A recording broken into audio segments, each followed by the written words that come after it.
नमस्कार। हमारा देश और पूरा विश्व आज कोविड-19 की चुनौती का सामना कर रहा है। कोविड-19 अभी खत्म नहीं हुआ है। ऐसे में हमारा फर्ज है कि हम सतर्क रहें। इसलिए जब तक दवाई नहीं तब तक कोई ढिलाई नहीं। कोरोना से बचाव के लिए जरूरी है नियमित रूप से हाथ धोना, मास्क पहनना और आपस में उचित दूरी बनाए रखना। याद रखिए, 2 गज दूरी, मास्क है जरूरी। खांसी, बुखार या सांस लेने में कठिनाई होने पर हेल्पलाइन नंबर 1075 पर संपर्क करें।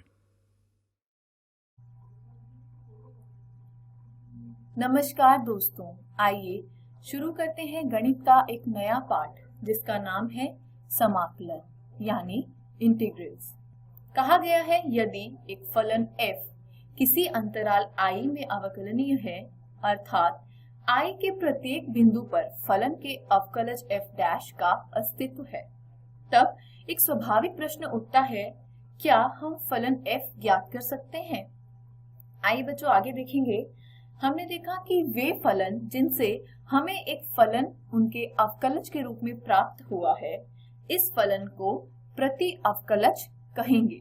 ठीक है बच्चों, आगे बढ़ेंगे तो अगला जो है हमारा तथ्य वो यह है कि वह सूत्र जिससे ये सभी प्रति अवकलज प्राप्त होते हैं फलन का अनिश्चित समाकलन कहलाता है, यानी इनडेफिनिट इंटीग्रल कहलाता है।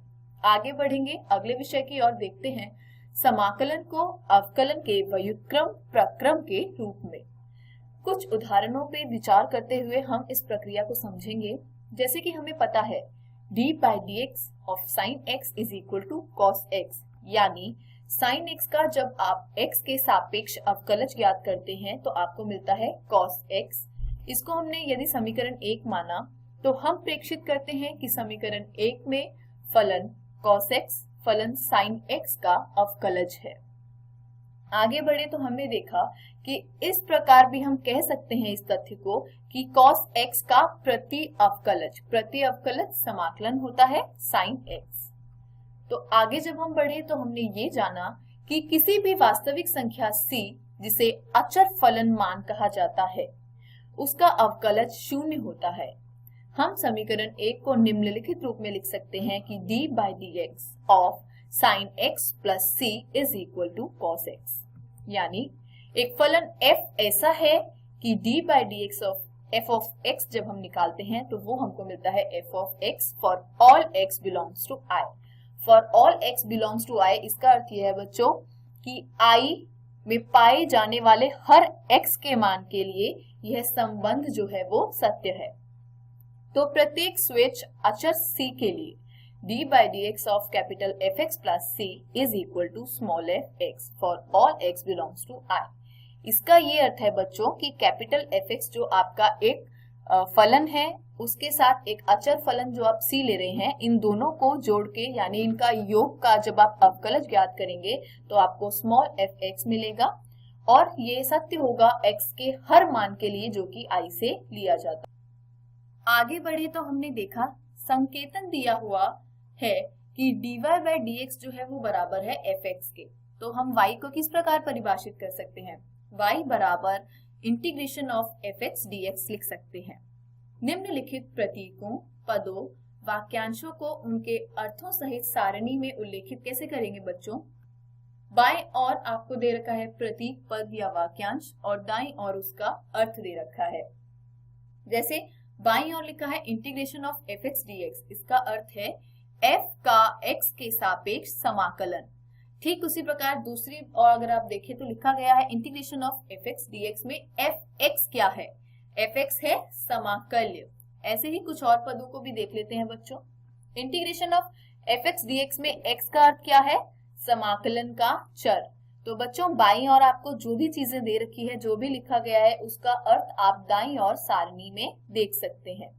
आगे बढ़े अगले विषय में हमने देखा प्रामाणिक सूत्रों की सूची जो है वो निम्नलिखित है, यानी कुछ सूत्रों को यहाँ आपको बताया जाएगा जिसका उपयोग आप दूसरे फलनों के समाकलन को ज्ञात करने में करेंगे। अवकलज दे रखा है d by dx of x raised to the power n plus 1 divided by n plus 1, यानी d by dx of जिसका हम फलन का हम अवकलज ज्ञात कर रहे हैं वो है x की घात n जमा 1 बटे n जमा 1। इसको यदि आप हल करके देखेंगे तो आपको मिल जाता है xn और इसका विशिष्ट रूप यह है बच्चों कि यदि घात 1 हो तो आपकी स्थिति कुछ अलग हो जाएगी, जैसे कि नीचे का मान हट जाएगा, वो केवल 1 है, तो लिखो या ना लिखो बात बराबर है, और d by d x of x जब निकालोगे तो आपको 1 प्राप्त होगा। ठीक इसी का उल्टा होता है कि इंटीग्रेशन जब हम लेते हैं xn dx का तो हमें प्राप्त होता है xn प्लस 1 यानी x की घात n प्लस 1 बटे n प्लस 1।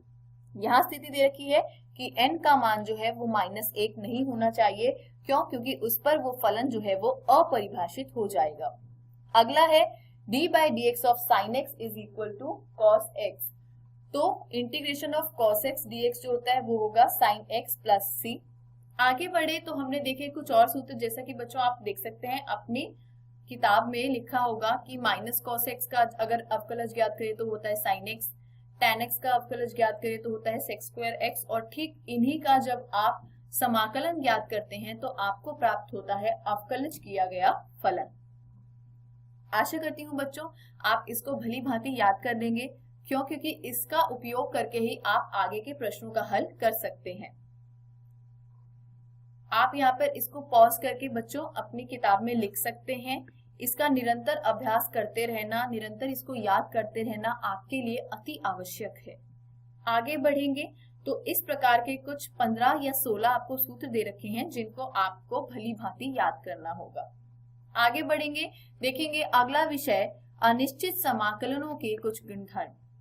निम्नलिखित परिणामों के संदर्भ में अवकलन एवं समाकलन के प्रक्रम एक दूसरे के व्युत्क्रम है। क्यों? क्योंकि बच्चों हम ये देख रहे हैं कि जिस फलन का हम अवकलज ज्ञात करते हैं उस जो परिणाम प्राप्त होता है उससे उसी का यदि मैं समाकलन लूं तो मुझे वही वास्तविक फलन जो पहले हमने लिया था वो प्राप्त हो जाता है।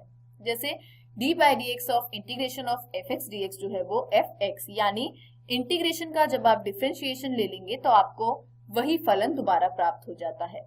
इसको हम इस प्रकार लिख सकते हैं integration of F dash x D x जो होगा वो होगा एफ एक्स प्लस सी, जहां सी एक स्विच अचर है। दूसरा दे रखा है तथ्य कि ऐसे दो अनिश्चित समाकलन जिनके अवकलज समान हैं वक्रों के एक ही परिवार को प्रेरित करते हैं और इस प्रकार समतुल्य हैं। जैसे कि आगे देखेंगे हम कि integration of F X plus G X D X लेंगे तो आता है उसका परिणाम integration of F X D x plus integration of G X D X. यहाँ बच्चों आपको ध्यान देना है, आप दो फलन लें एफ एक्स और जी एक्स, उनका योग करने के बाद जो परिणाम आता है उसका समाकलन ले लीजिए, या फिर इन दोनों फलनों को अलग अलग समाकलन करके उनका जो परिणाम है उनको जोड़ लीजिए, बात एक ही बराबर है। अगला तथ्य है कि किसी वास्तविक संख्या k के लिए इंटीग्रेशन अगर आप लेते हैं k F X D x का तो आपको प्राप्त होता है k बाहर लिख लिया जाएगा और integration of F X D x. अगला तथ्य होगा प्रगुण, जो हमने 3 और 4 पढ़े हैं अपने पिछले पार्ट में यानी बच्चों अभी थोड़ी देर पहले मैंने आपको बताया, उसमें यदि आप F1 और F2 से लेकर Fn यानी n फलनों का बात करें, जैसे कि हमने वहां पर सिर्फ Fx और Gx ही लिया था, हमने ज्यादा फलन नहीं लिए थे, हमने 2 फलनों के लिए लिखा था। यहाँ पर इसको कुछ नहीं किया जा रहा बच्चों, व्यापक रूप से स्थापित किया जा रहा है कि F1 F2 ऐसे आप n फलनों को अगर लेते हैं तो उनकी निश्चित संख्या और वास्तविक संख्याएं अगर k1 से kn तक जाती हैं उसके लिए भी इसका व्यापीकरण किया जा सकता है, जैसे कि नीचे दिया गया है बच्चों, अगले में आप देख सकते हैं। इंटीग्रेशन अगर आप लेते हो, कुछ अचर हैं k1 से लेकर kn तक और फलन है f1 से लेकर fn तक, तो कुछ नहीं होगा बच्चों, k1 k2 ये जो अचर फलन है ये बाहर होते जाएंगे और इंटीग्रेशन यानी समाकलन होता जाएगा इन n फलनों का। अब बढ़ेंगे हम एक उदाहरण की ओर। कहा गया है निरीक्षण विधि का उपयोग करते हुए निम्नलिखित फलन का प्रति अवकलज ज्ञात कीजिए। फलन दिया है 3x square plus 4x cube. अब हल में हम एक ऐसे फलन की खोज करना चाहते हैं जिसका अवकलज जो है वो हो 3x square plus 4x cube. जैसे कि आप d बाई डी एक्स अगर x क्यूब प्लस x4 का करके देखें तो आपको प्राप्त होगा 3x square plus 4x cube. इसलिए जो 3x square plus 4x cube का प्रति अवकलज है वो है x क्यूब प्लस x4।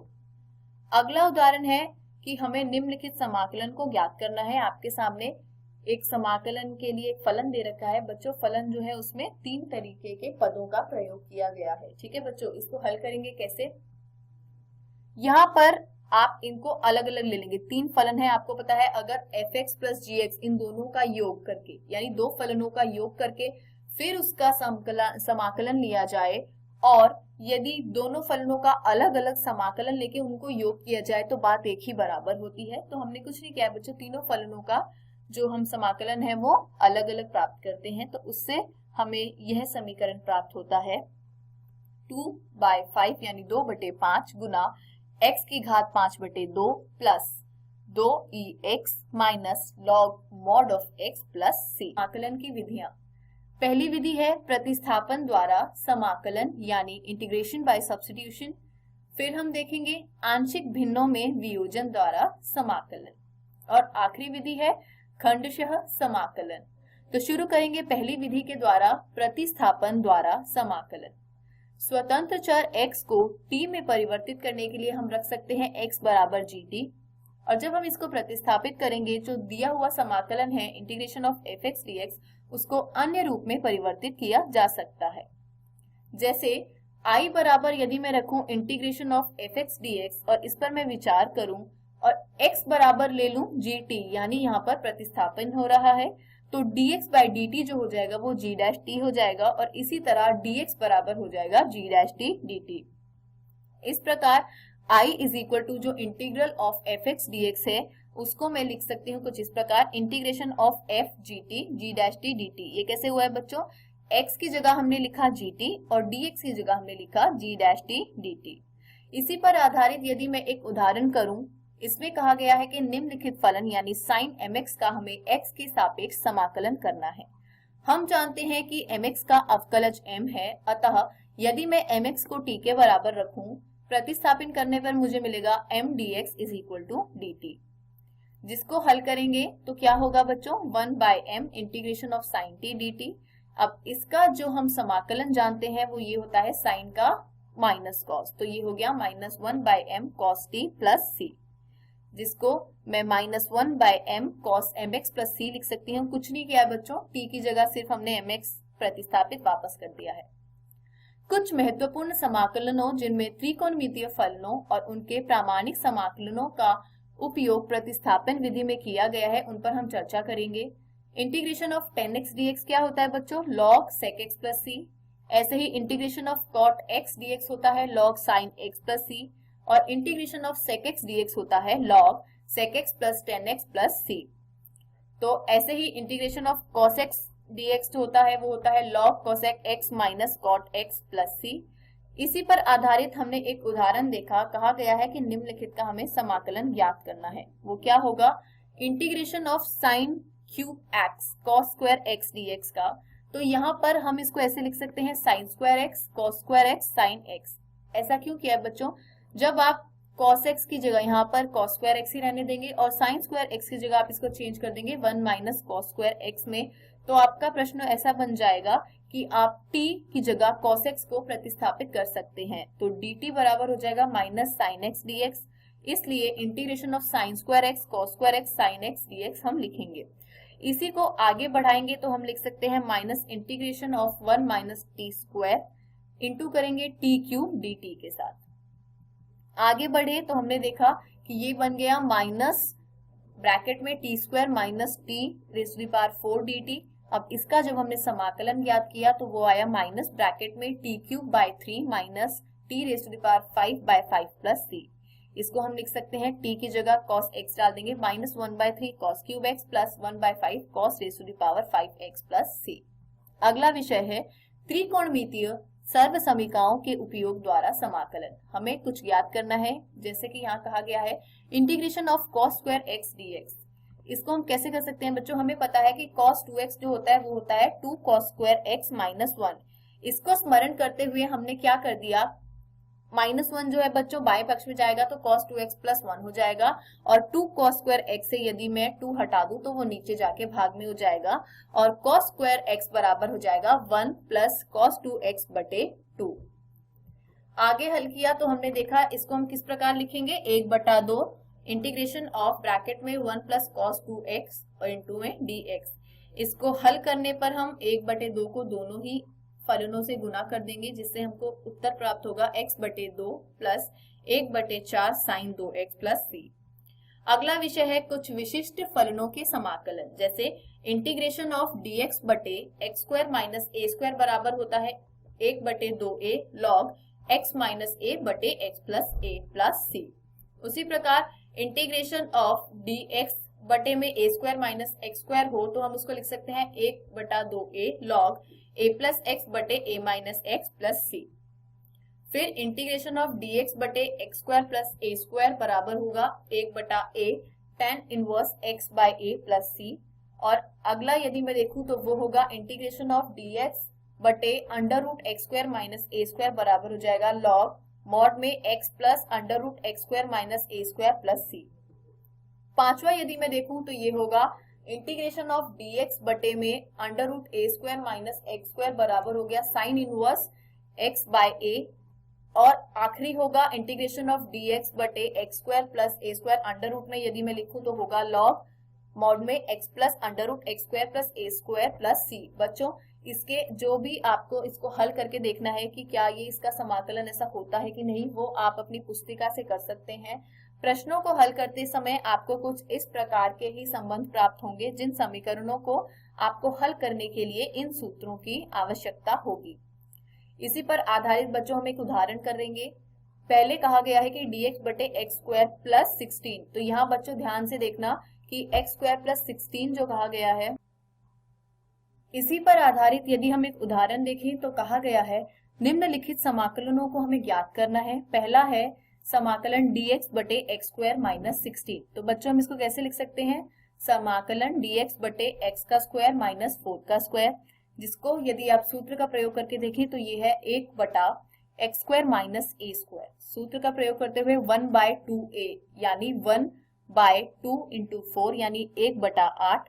फिर हो जाएगा log x माइनस ए बाय एक्स प्लस ए यानी x माइनस 4 बटे एक्स प्लस 4। आगे जब हमने हल किया तो देखा दूसरा हल इंटीग्रेशन ऑफ dx बटे x square minus 6x plus 13। यदि मैं इसको हल करके देखूं तो मुझे मिलता है x माइनस 3 का होल स्क्वायर प्लस 4, जिसको मैं खोल करके देखूं तो होगा इंटीग्रेशन ऑफ 1/x माइनस 3 का होल स्क्वायर प्लस 2 का स्क्वायर dx। यहाँ पर यदि x माइनस 3 को t मान लिया जाए तो dx बराबर हो जाएगा dt के, और हल करते हुए हमें प्राप्त होगा 1/2 tan inverse t by 2 plus c, जिसको हम यदि t का मान डाल दे x माइनस 3 तो होगा 1/2 tan inverse x minus 3/2 plus c। स्मरण कीजिए कि एक परिमेय फलन px बटे qx दो बहुपदों के अनुपात के रूप में परिभाषित किया जाता है। पहला है उचित परिमेय फलन, फिर है विषम परिमेय फलन। आगे बढ़ते हैं बच्चों। यदि px बटे qx विषम परिमेय फलन है तो px बटे qx बराबर होता है tx प्लस p1x बटे qx, जहां tx x में एक बहुपद है और p1x बटे qx उचित परिमेय फलन है। आगे बढ़ते हैं बच्चों, देखते हैं। मान लीजिए कि हम इंटीग्रेशन px बटे qx dx यानी px बटे qx जो परिमेय फलन है उसका समाकलन करते हैं dx में।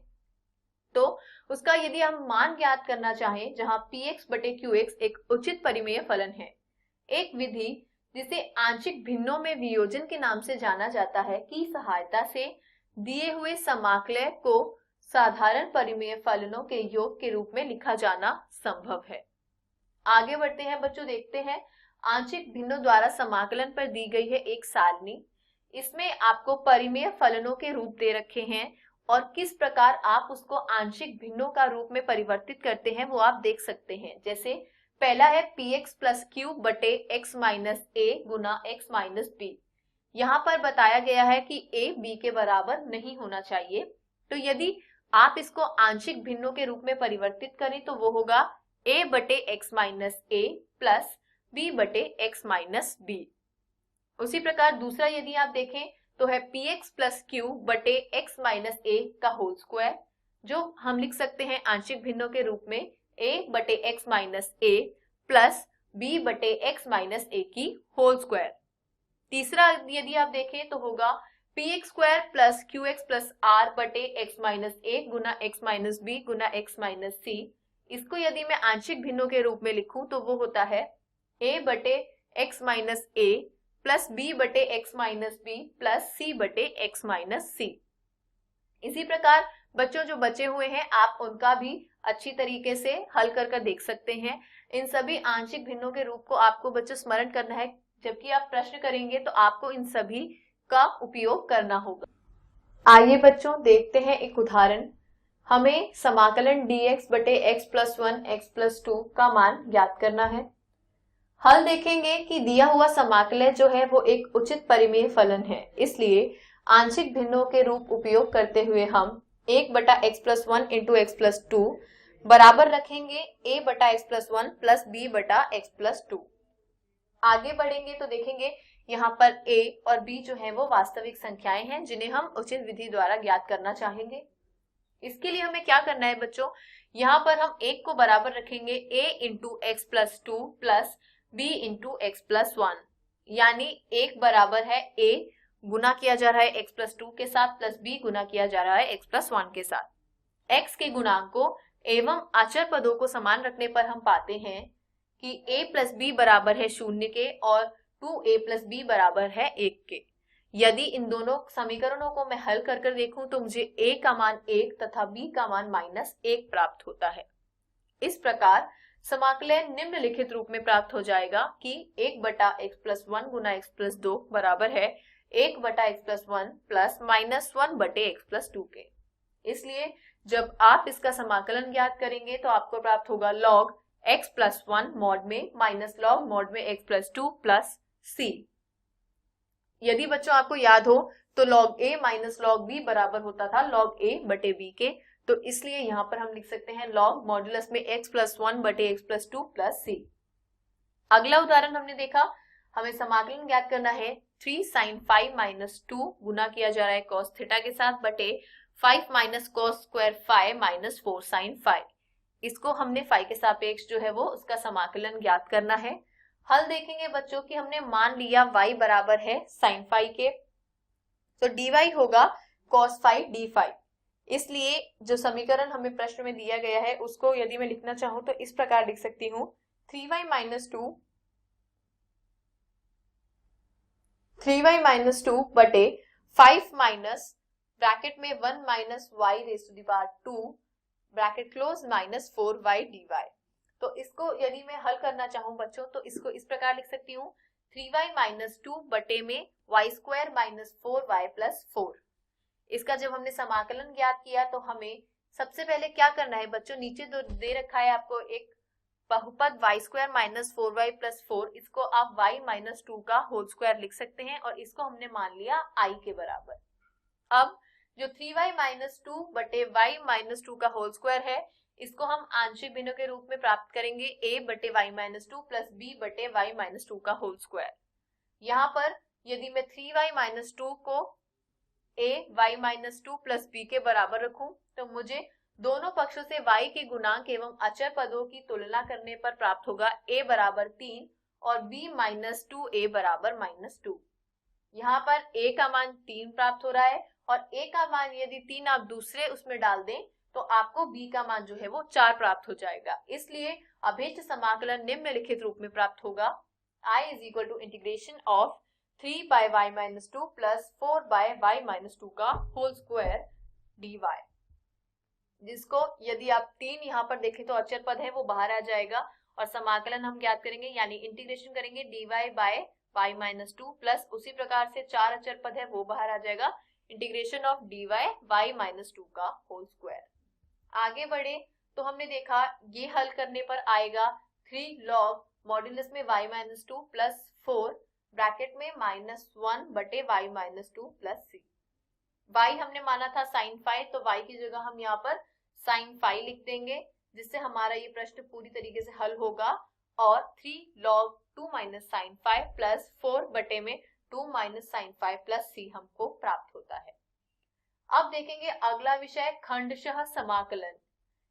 यदि एकल चर x हमने माना है कि ये कोई एकल चर है, इसमें u और v दो अवकलनीय फलन हैं, तो अवकलन के गुणनफल नियम के अनुसार हम ये प्राप्त करते हैं कि d by d x u into v जो है वो बराबर होता है u dv by d x plus v du by d x. दोनों पक्षों का समाकलन करने पर हम पाते हैं कि uv बराबर है integration of u into dv by d x into D x plus integration of v du by d x into D X. यहाँ पर integration of u dv by d x जो हम लेते हैं तो बराबर होगा uv minus integration of v du by d x into dx, जिसको हम मान लेंगे समीकरण 1। आगे बढ़े तो हमने मान लिया कि u बराबर है fx के और dv बाई dx जो है वो बराबर है gx के। तो du बाई dx यदि मैं निकालूं तो वो होगा f का अवकलज यानी f डैश x और v बराबर हो जाएगा इंटीग्रेशन ऑफ gx dx। इसलिए समीकरण 1 को निम्नलिखित रूप में लिखा जा सकता है, integration of fx gx dx बराबर है fx integration of gx dx minus integration पूरे का लिया जाएगा, फिर उसमें वापस किसका हो रहा है बच्चों, पहले यहाँ पे अगर हम देखें दाएं पक्ष की ओर तो gx dx और f डैश x ये निकालने के बाद यदि आप इसका इंटीग्रेशन करेंगे उस पूरे का इंटीग्रेशन आपको लेना है। आगे बढ़ेंगे तो हम इसको इस प्रकार भी लिख सकते हैं fx integration of gx dx minus whole integration of f dash x integration gx dx पूरे dx के सापेक्ष में। यदि हम f को प्रथम फलन और g को दूसरा फलन मान ले तो इस सूत्र को निम्नलिखित रूप में व्यक्त किया जा सकता है कि दो फलनों के गुणनफल का समाकलन जो होता है वो होता है प्रथम फलन गुना द्वितीय फलन का समाकलन माइनस प्रथम फलन का अवकलन गुना हो जाएगा द्वितीय फलन का समाकलन और इस पूरे का लिया जाएगा समाकलन। तो अब बढ़े चलेंगे बच्चों एक टिप्पणी की ओर कि यह वर्णनीय है कि खंडशः समाकलन दो फलनों के गुणनफल की सभी स्थितियों में प्रयुक्त नहीं है। जैसे कि integration of under root x sine x dx की स्थिति में यह विधि काम नहीं करती है। इसका कारण यह है कि ऐसा कोई फलन अस्तित्व में ही नहीं है जिसका रूट एक्स साइन एक्स जो है वो अवकलज हो। अगली टिप्पणी देखेंगे कि ध्यान दीजिए कि द्वितीय फलन का समाकलन ज्ञात करते समय हमने कोई समाकलन अचर नहीं जोड़ा था। यदि हम द्वितीय फलन cos x के समाकलन को sin x प्लस k के रूप में लिखते हैं जहां k कोई अचर है, तब integration of x cos x dx बराबर हो जाएगा x ब्रैकेट में sin x plus k minus integration of sin x plus k with respect to dx यानी dx के सापेक्ष। तो इसको हल करने पर हमें प्राप्त होगा x ब्रैकेट में sin x plus k minus integration of sin x dx minus integration of k dx, जिसको यदि मैं हल करके देखूं तो मुझे प्राप्त होगा x sin x plus k plus cos x। कैसे हुआ बच्चों, इंटीग्रेशन ऑफ sin x जो होता है वो होता है माइनस cos x, तो माइनस माइनस इंटू होके हो जाएगा प्लस cos x और k जो है वो अचर पद है और इंटीग्रेशन ऑफ dx जो है वो x होता है इसलिए माइनस kx प्लस c, जिसको आप यदि हल करके देखें तो हमें प्राप्त होता है x sin x plus cos x plus c। आगे बढ़े तो देखिए हमने एक और टिप्पणी, सामान्यतः यदि कोई फलन x की घात के रूप में है अथवा x का बहुपद है तो हम इसे प्रथम फलन के रूप में लेते हैं। तथापि ऐसी स्थिति में जहां दूसरा फलन प्रतिलोम त्रिकोणमितीय फलन अथवा लघुगणकीय फलन है तो हम उनका प्रथम फलन के रूप में लेते हैं। जैसे कि आपके सामने बच्चों एक उदाहरण दिया गया है integration of x e raise to the power x dx, इसका हमें समाकलन ज्ञात करना है। अब x यहाँ पर प्रथम फलन एवं ex जो है वो हमारा द्वितीय फलन ऐसा हम मानेंगे, तो दूसरे फलन का समाकलन ex रहेगा, इसलिए integration of x ex dx जो होगा वो होगा x ex minus integration of 1 into ex dx, जिसको हल करने पे हमें प्राप्त होगा x ex minus ex plus c। आगे बढ़े तो हमने देखा बच्चों कि इससे हमें क्या प्राप्त हुआ। एक अगला विषय इंटीग्रेशन लेना है ex का, ब्रैकेट में है fx plus f dash x dx। इसके ऐसे प्रकारों का हमें समाकलन ज्ञात करना हो तो हम कैसे करेंगे।